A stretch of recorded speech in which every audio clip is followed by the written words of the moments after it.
Hey everyone, today I'm going to show you how to fix OneDrive when it's not working or opening on your Windows computer. Without any further ado, let's get started. First, navigate to your Windows desktop and click on the Windows Start menu.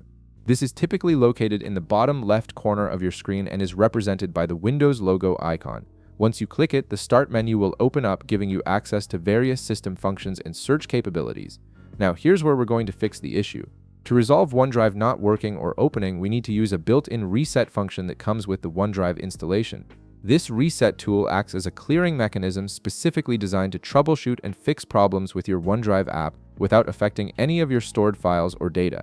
What I'm about to show you involves using a file path directory.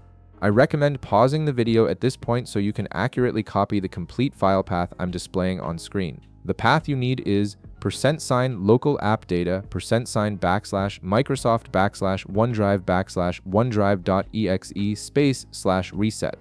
Make sure you copy this exactly as shown, including all the %, backslashes, and spaces. Once you've copied this file path, go back to your Start menu and paste it directly into the search bar. After pasting, simply press Enter on your keyboard. What happens next is the OneDrive reset executable file will run automatically. This process completely resets your OneDrive application to its default state, clearing out any corrupted files or settings that might be causing it to malfunction.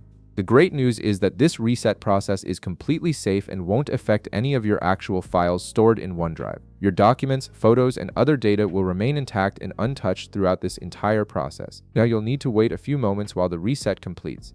The process typically takes just a minute or two depending on your system. During this time, OneDrive is clearing its cache, resetting its configuration files, and preparing to launch fresh. Once the reset finishes, OneDrive should automatically restart and begin working normally again.